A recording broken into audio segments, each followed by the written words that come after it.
Okay, so in today's video, we are reviewing what is without a doubt my 100% absolutely favorite movie in the MCU. Let's go ahead and talk about it, shall we?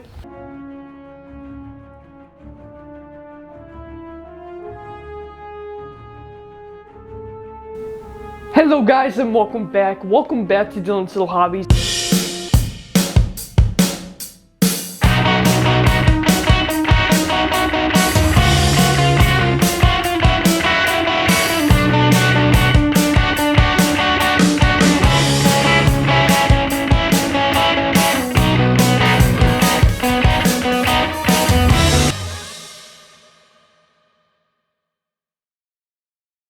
Okay, so when I usually do my videos on my computer, I usually have a list of talking notes that I want to do. And while I do that, I'm not reading off of scripts like some people do script their videos. I never want my videos to come off like I'm reading the scripts, but I always take notes about what I want to talk about in certain videos, and I always watch what I'm going to be talking about at least a day in advance before I do a video. Today I'm just winging it. I don't even have notes on my computer. I am 100% just winging this one, and I didn't watch either, and here's why. I've seen this movie, and this is not a lie. I've probably seen this movie at least 100 times. At least. Like, I used to watch this as a little kid. I mean, these three big movies, these three big heroes, Iron Man, Thor, Captain America, you got Black Widow, who was introduced in Iron Man 2, you got Hawkeye, who was introduced in Thor, and then you got the big bad Hulk himself. This type of movie, while yes, it's been, done in the comics, it's been done in the cartoons, this type of movie, bringing not one, not four Fantastic Four, but six. Six of the biggest named heroes of the time. Hulk was always popular, and while the Hulk movies weren't exactly everyone's favorites, everyone knew who the Hulk was, okay? Black Widow, thanks to Iron Man 2, Widow is a fantastic character of her own. And Hawkeye, you know what? Seriously, why does Disney do this to Hawkeye? Hawkeye is the only character who gets sidelined in everything. He gets sidelined in his own show. Disney made a Hawkeye show that had almost nothing to do with Hawkeye. He gets sidelined in his own show. Oh boy. And in this, Hawkeye doesn't have too much to do. But yes, Hawkeye was very well known. Thor is very popular, and then you got Iron Man. Who doesn't love Iron Man? And then, like I said in my last video for Marvel, when it comes to Captain America, as much as I love Iron Man, Captain America was Marvel Disney's biggest success. If it wasn't for what Captain America did, I don't think we would have gotten the Avengers. At least not as well, not as cool as it was if it wasn't for Captain America. And my God, now you're bringing all six of the best known, coolest superheroes together into one big movie. It's never been done at that point. Okay, so something that I really enjoy about this movie is that they actually take parts of every single character's story and adds to it within this movie. Let's talk about the story of the first Avengers. So, what is we have the Tesseract. We know what the Tesseract is from. It's from Captain America. Captain America is back. We know that because at the end of Captain America, he thawed out and woke up. So, we have none other than Nick Fury. Oh boy, Nick Fury is such a blast in this movie. I want a Nick Fury movie one day because Nick Fury is such an awesome character. I hope they do a Nick Fury movie before the actor gets a little bit too old. Not that he could ever be old. I mean, my God. He does such a fantastic job in just about every single movie I've ever seen him in. Yes, when it comes to this movie, Nick Fury has the Tesseract from Avengers, and he's trying to use it to create powerful weapons. Why? Why does he want to create powerful weapons? Why? Because the world is scared of what happened in Thor. Bringing back what happened in Thor. Aliens with superpowers, powers that no one could ever dream of, powers of gods exist now, and people know that, and people are scared that what if they come to war to Earth? Huh? People are scared of that. So, Nick Fury wants to invent, in the American government obviously, wants to invent weapons that could hopefully fight a galactic war with, aliens, and wants to create super soldiers to hopefully do that. AKA, we got, of course, Captain America. We just brought in Thor. And who is the greatest inventor of them all? Iron Man. Iron Man. Oh, and guess who the big bad of this movie is?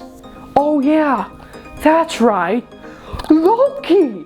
Loki from Thor. And something that I really loved about Loki in this movie, again, when it comes to Thor, I don't necessarily like Thor in the Thor movie. Loki is my favorite part of Thor. And I love the fact that this movie doesn't really focus on on Loki's daddy issues, but focuses more on Loki's brother issues with Thor. And I do like those small moments between Thor and his brother, trying to convince his brother to come back to the light side.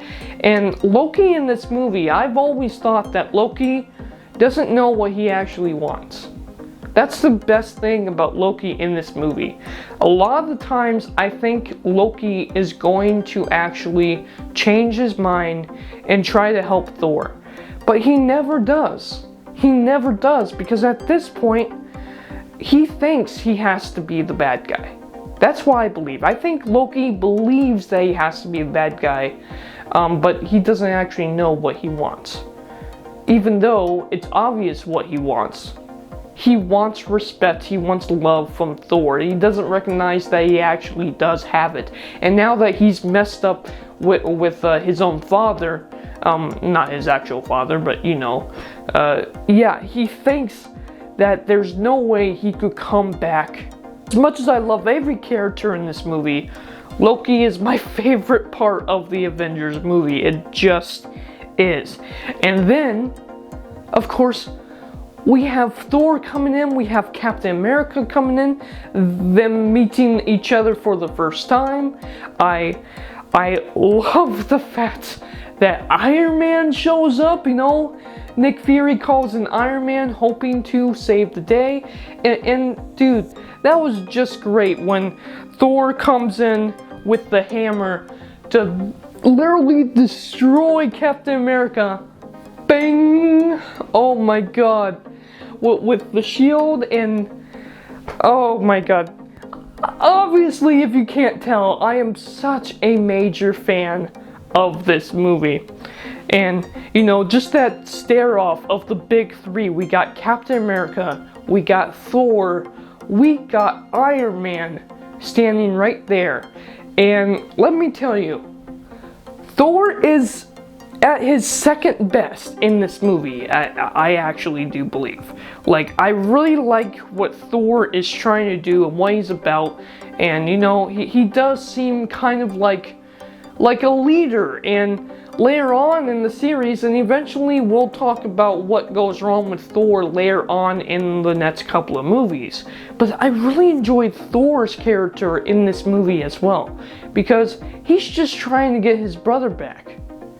And he's trying to convince the team that there's not, something wrong with him, that he's not the biggest villain of them all, even though I love the joke of him being adopted. But, he just wants his brother back. He wants to take his brother back to Asgard and put this behind him. Of course, Loki won't let him, and that's when he has to step up and be the hero of planet Earth that he has to be, which is fantastic. And then you got Hulk. You got Bruce Banner in this movie being brought in. Bruce Banner not wanting to turn into the Hulk, but he knows that the Hulk is the only thing that could hopefully stand against Loki. And I really liked his character in the movie as well. I just enjoyed what they did with the Bruce Banner character in this movie. Now, granted, Mark Ruffalo is not the best Hulk in my opinion, but in the first Avengers, oh, he is. In the first Avengers, he's just perfect for the role. He's very nervous, he's very skittish, he's really hoping that no one pulls out the Hulk on him. And yet, I love the fact that we have Tony Stark, who pretty much puts all his faith in Banner, just kind of poking the bear. And it's like, why?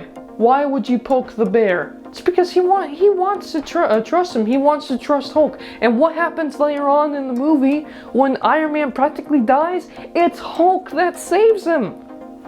It's Hulk that saves him. I love that. I love that. And then, of course, you have Black Widow.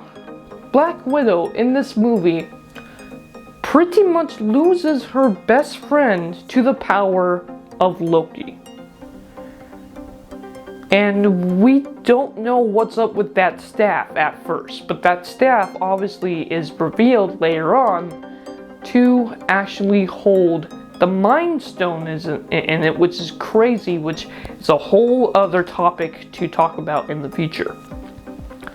But the Mind Stone, the staff is pretty much able to take control of somebody's not just mind, but heart, giving them their greatest desires, which is to serve Loki, which is fantastic. I loved the ability that Loki has to take over people's minds, and he does take over Hawkeye's minds. Again, Hawkeye gets the short stick of the movie. I feel so bad for Hawkeye.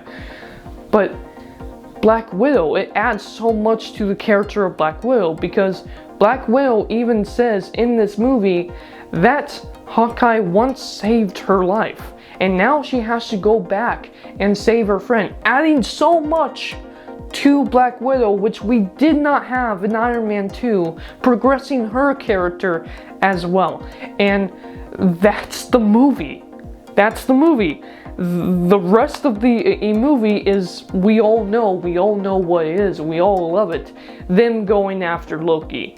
And oh my god, when Phil Coulson dies, oh my god, when Phil Coulson dies and Nick Fury gives them the push they need to become a team. I love that. I love that. Because Nick Fury was... He's just such a good character in this movie. But Coulson too, Coulson being a fanboy of Captain America, and how they actually took that and played into it within the movie, so well done. And the card thing, it wasn't in his pocket when he died. That push, that was an awesome twist from Nick Fury when they revealed that Nick Fury literally grabbed the cards and maybe rubbed it against some of the blood that was built by Coulson when he died. That's insane. Why did he do it? Because he knew that they needed the push. They need a push to become the team, become the heroes, become not even the soldiers, but become the heroes that they need for the world, which is great, you know? They think that, oh, you know, because Captain America and the rest of this team, they're gonna be soldiers, they're gonna be superheroes, he wants an army of them, he wants to hopefully defend Earth from these mighty aliens coming in space with godlike powers. But that's not what happens. No, what happens is a group of highly strange individuals come together to be true heroes in the face of pure evil.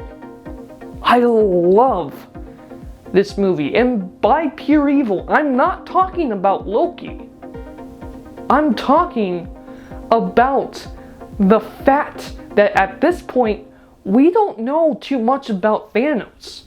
All we know is that he's threatening Earth with an army controlled by Loki, and they're coming in for the New York battle. And yes, the New York battle, the longest running battle in movie history. Every single moment I could watch that as a kid. It still stands up to this day. The animation, the special effects, everything is perfect in that moment of the movie. I don't even want to hear it. I don't want to even hear that, oh, it's a little outdated. No, it's great. Every single second of that movie is great. Every single second of this movie is great.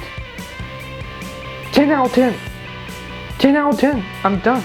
10 out of 10. This is my favorite Avengers movie ever. Let me know down in the comments below about your thoughts on the first Avengers movie. Because to me, it's the best movie that they have ever produced. Granted, it only gets crazier, wilder, and bigger from here. Thank you guys for watching, and I am out for now. Bye.